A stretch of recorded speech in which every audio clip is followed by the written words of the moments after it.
Welcome again my dear. तो देखिए topic चल रहा था कि कंकर्ड। कंकर्ड क्या होता है कि जैसा सब्जेक्ट होता है ना वैसे वर्ब का प्रयोग किया जाता है, वह कंकर्ड कहलाता है। जैसा सब्जेक्ट सब्जेक्ट होता है, सिंगुलर होता है तो सिंगुलर वर्ब का यूज करना है, सब्जेक्ट प्लूरल होता है तो प्लूरल वर्ब का यूज करना है। जैसे अपन को पिछले वाले वीडियो में आपको बताया था कि वर्ब टू टाइप्स की होती है, दो प्रकार की होती है, सिंगुलर वर्ब होती है और प्लूरल वर्ब होती है। इसी टाइप से सब्जेक्ट भी टू टाइप्स का होता है, बेटा ध्यान रखना। सब्जेक्ट है ना दो प्रकार का होता है, एक वही होता है जैसे उसमें वर्ब में आया था, एक सिंगुलर होता है और एक होता है आपके सामने प्लूरल होता है।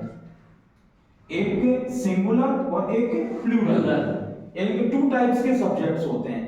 अब अपने छोटी क्लासेस में पढ़ा है कि सिंगुलर सब्जेक्ट के बारे में ज्यादा कहा गया तो ये बताया गया कि जहां पर ही आ जाता है या शी आ जाता है या इट आ जाता है या नेम आ जाता है, इनको कहते हैं सिंगुलर कहते हैं, है ना। Yes sir. और प्लूरल क्या होता है कि आई आ गया, वी, यू और दे, ये आपके सामने प्लूरल है।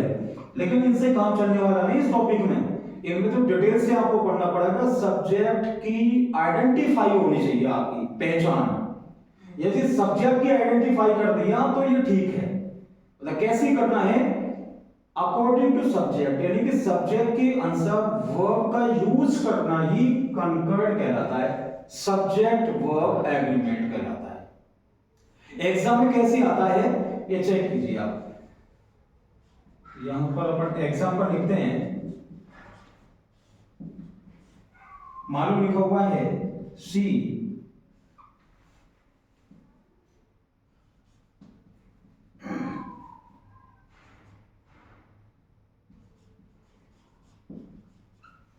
ही खालिस्तान और लेटर,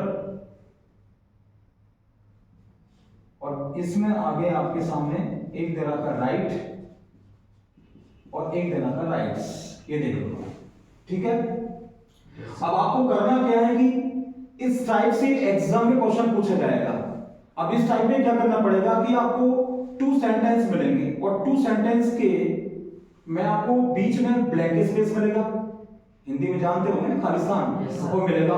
ब्रैकेट में टू वर्ड्स मिलेंगे आपको, दो क्रियाएं, एक सिंगुलर होगी और एक प्लूरल होगी, ठीक है। सिंगुलर और प्लूरल की पहचान बता दी कि जिसके पीछे एस होता है वो सिंगुलर होती है, जिसके पीछे एस नहीं होता क्या होता है, प्लूरल होती है। तो हमने देख लिया कि ये वाली जो वर्ब है, ये वर्ब एस आ रहा है ना इसके पीछे, ये आपका सिंगुलर वर्ब है, शॉर्ट में कह सकते हैं एस बी, और ये आपके सामने प्लूरल वर्ब है, शॉर्ट में कह सकते हैं पी। अब हमने वर्ब को तो पहचान लिया, अब हमको ये पहचानना है कि ये वाला जो सब्जेक्ट है ये हमारा सिंगुलर है या प्लूरल है।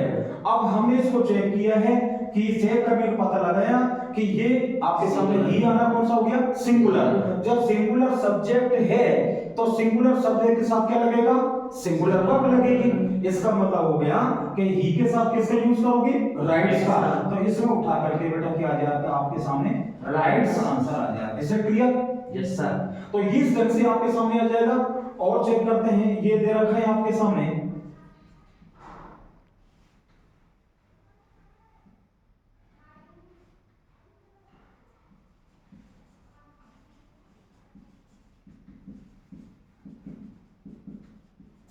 यहां पर दूसरा एग्जांपल दिया हुआ है।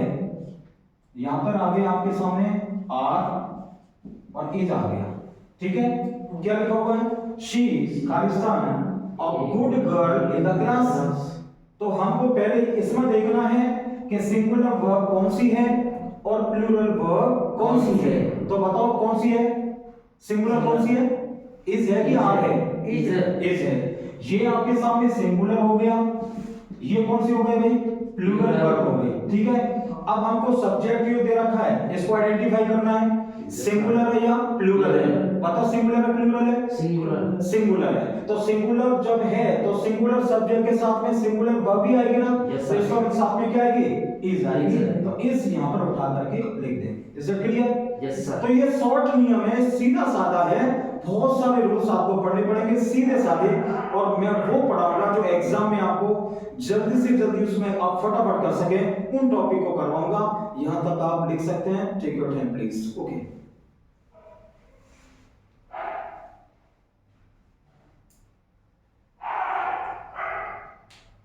ओके